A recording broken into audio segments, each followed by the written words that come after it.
Students, आज की ये जो हमारी क्लास है इसमें मैं आपको लाभ हानि एवं लाभ हानि प्रतिशत कैसे निकाला जाता है ये सिखाने वाला हूं। तो चलिए आप लोग ध्यान से देखिए। सबसे पहले हम लोग लाभ की बात करेंगे, लाभ प्रतिशत कैसे निकालते हैं इसकी बात करेंगे। उसके बाद हम लोग हानि की बात करेंगे, ठीक है। तो चलिए आप लोग समझिए। क्वेश्चन नंबर 1, इस देखिए क्वेश्चन के माध्यम से कॉन्सेप्ट मैं आपको सिखा दूंगा, तो आपको थोड़ा देर रुक करके सीखना पड़ेगा। देखिए इसमें क्या बात कही जा रही है, 1,000 रुपए के एक जूते को काजल ने 1,200 में बेच दिया। अब 1,000 का जूता था, काजल ने बेचा कितने का, 1,200 का। तो 1,200 का बेच दिया ना, तो 1,000 क्या है आपका क्रय मूल्य है। चलिए लिख दीजिए, 1,000 क्या है क्रय मूल्य।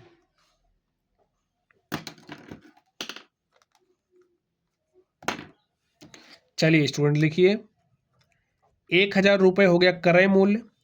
बेच कितने की रही है, 1,200 का, तो विक्रय मूल्य क्या हो गया 1,200 रुपए। तो आगे देखिए, बताइए इस सौदे में काजल को कितने रुपए का लाभ प्राप्त हो। कितने रुपए का लाभ हुआ आपको रुपया बताना है। देखिए विक्रय मूल्य में से जब आप क्रय मूल्य को घटा दो, वैसे ही आप देख करके बता सकते हो। भाई आपने कोई सामान 1,000 का खरीदा, 1,200 का बेच दिया, तो फायदा कितने को, 200 का। तो लेकिन टेक्निकल भाषा में देखिए कैसे लिखोगे, लाभ इज इक्वल टू हो जाएगा विक्रय मूल्य में से हम क्रय मूल्य को घटा देंगे। विक्रय मूल्य कितना है, 1,200 है। क्रय मूल्य कितना है, 1,000 है। 1,200 में से 1,000 घटा दोगे तो 200 रुपए का लाभ प्राप्त हुआ। अगर आप चाहते हो इसको प्रतिशत में बदलना, आपकी ये जिज्ञासा है जानने की कि काजल को कितने प्रतिशत का लाभ हुआ, तो कैसे निकालोगे। लाभ प्रतिशत इज इक्वल टू होता है लाभ, जितने रुपए का लाभ हुआ। लाभ 200 का लाभ हुआ है, कितने की खरीद पर, कितने रुपए के क्रय मूल्य पर, 1,000 के क्रय मूल्य पर। भाई एक ही 1,000 पर तो 200 का लाभ प्राप्त हो रहा है, तो 1,000 पर तो 100 पर कितना, लाभ गुणे में 100 बटे क्रय मूल्य। इस फॉर्मूले का भी इस्तेमाल कर सकते हो, ठीक है। ये फॉर्मूले हमने इस्तेमाल किए, केवल आपको बोल करके समझा दिया। चलिए काट दीजिए, 10 एक के 10 से 200 को काटोगे 20 आया। तो जो काजल है, काजल को कितने प्रतिशत का लाभ हुआ, 20% का, और स्टूडेंट सही आपका आंसर हो गया। चलिए अगला क्वेश्चन, आप लोग अगले क्वेश्चन को ध्यान से पढ़िए, समझिए, और हो सके तो इसे हल करने का प्रयास कीजिए।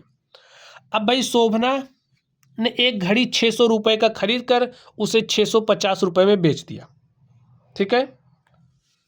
650 रुपए में, चलिए लिख दिया, बेच दिया। बताइए शोभना को कितने प्रतिशत का लाभ हुआ। अब आप देख करके बताइए। देखिए 600 का खरीदा था इसने, 650 का बेच रही है, 50 रुपए का फायदा हो रहा है इसको। 50 का फायदा हो रहा है कितने की खरीद पर, 600 की खरीद पर। तो 100 पर कितना, सॉल्व कर लीजिए। 6 से 50 में भाग दीजिए, 6 अठे 48, 2 50 बटे में से 2 के 2, 2 तिया 6, 8 सही 1/3 प्रतिशत का लाभ शोभना को घड़ी बेचने पर प्राप्त हुआ। बात समझ गए। ये 50 कैसे आया, विक्रय मूल्य माइनस क्रय मूल्य किया तो लाभ मिला, और लाभ प्रतिशत इज इक्वल टू होता है लाभ, फॉर्मूला लिख लीजिए, लाभ गुणे में 100 बटे में क्रय मूल्य। बस हो गया सॉल्व। चलिए अगले क्वेश्चन पर चलते हैं, और अब हम लोग हानि की बात करेंगे। चलिए हानि कब होगी व्यापार में, आप समझिए, ध्यान से देखिए। इसमें क्या कहा जा रहा है, नोरा ने एक पुस्तक को 500 रुपए में खरीदा तथा एक पेन को 20 रुपए में खरीद कर दोनों का सेट बनाकर उसे 700 रुपए में बेच दिया। ये लाभ वाला है स्टूडेंट्स। चलिए एक हानि वाला पहले, चलिए इस लाभ वाले को कर लेते हैं, उसके बाद हानि वाले को करते हैं, ठीक है। तो नोरा ने एक पुस्तक को 500 में खरीदा था और एक पेन को 20 रुपए में खरीदा था, दोनों का एक सेट बना दिया, सेट बनाकर उसे 700 रुपए में बेच दिया। बताइए इस व्यापार में उसे कितने रुपए का लाभ प्राप्त हुआ। अब स्टूडेंट्स आप ध्यान से देखो, 500 रुपए की पुस्तक थी, 20 रुपए का पेन था, पुस्तक प्लस पेन का क्रय मूल्य क्या हो गया? ध्यान से देखिए, 500 का पुस्तक है, 20 रुपए का पेन है, उसने टोटल उसका क्रय मूल्य क्या आ गया? 520 रुपए।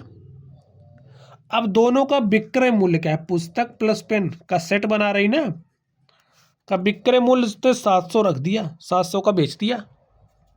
अब देखिए कितने का फायदा हुआ, तो फायदा कैसे निकालोगे, लाभ कैसे निकालोगे? लाभ इज इक्वल टू विक्रय मूल्य माइनस क्रय मूल्य। अब देखिए विक्रय मूल्य कितना है? 700 है, क्रय मूल्य कितना है? 520 है।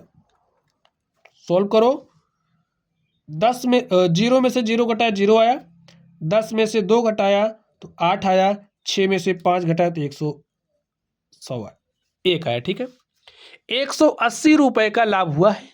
अब आपको लाभ प्रतिशत बताना है तो फॉर्मूला इस्तेमाल कर दो, लाभ प्रतिशत इज इक्वल टू होता है लाभ, लाभ कितने का हुआ? 180 का, गुणे में 100 बटे में क्रय मूल्य, और क्रय मूल्य 520 है।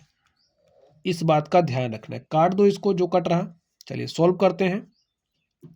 4 से काटिए, 13 आया यहाँ पर, इसको 4 से काटा तो 4 चौके 16, 2 18, 4 पंचे 20 और 45 दाम 450 बटे में 13। सॉल्व कर लीजिए, 13 तिया 39, ठीक है, 6 45 हो गया 60, 13 चौके 52, 8 60 बटे में 13, तो 34 सही 8 बटे 13 प्रतिशत का जो लाभ है वो नोरा को प्राप्त हुआ। समझ गए? समझ गए स्टूडेंट्स? चलिए नेक्स्ट चलते हैं और देखते हैं हमारा अगला क्वेश्चन क्या है।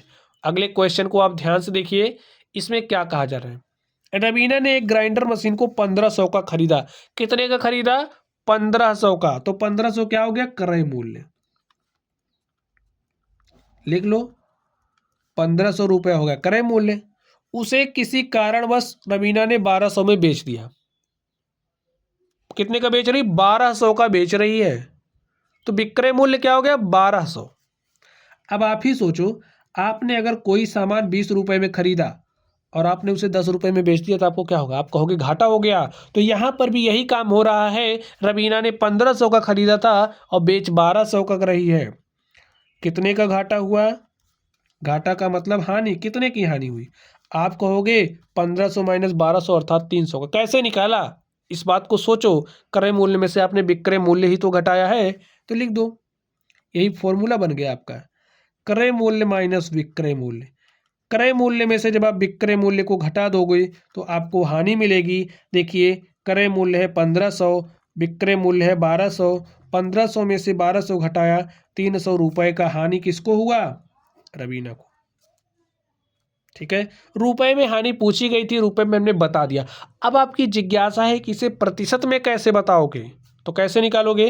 देखिए हानि प्रतिशत इज इक्वल टू होता है हानि, जितने रुपए की हानि हो रही है गुणे में 100 बटे में क्रय मूल्य। बस रख दो, वैल्यूज रख दीजिए यहाँ पर फॉर्मूले में। तो यह हानि प्रतिशत क्या हो जाएगा? 300 की हानि हो रही है, कितने के क्रय मूल्य पर? 1500 के। तो 100 पर कितना? सॉल्व कर लीजिए, 15 से इसमें भाग दीजिए। देखिए 15 के 15, 15 दूनी 30, 15 शून्य शून्य, तो 20% की हानि हुई। ठीक है, समझ गए स्टूडेंट्स? चलिए अगले क्वेश्चन पर चलते हैं और देखते हैं एक आखिरी क्वेश्चन क्या है। इसको आप लोग पढ़िए, समझिए और इसे आप हल करिए। ठीक है, देखिए हानि कितने प्रतिशत की हानि हुई, आपको हानि प्रतिशत निकालना है। जैसे मैंने बताया वैसे आपको निकालना है। और हाँ, एक ही बार में जो भी आंसर आ जाए उसे आप कमेंट बॉक्स में कमेंट करोगे। ठीक, चलिए आप लोग पढ़ते रहिए। Thank you.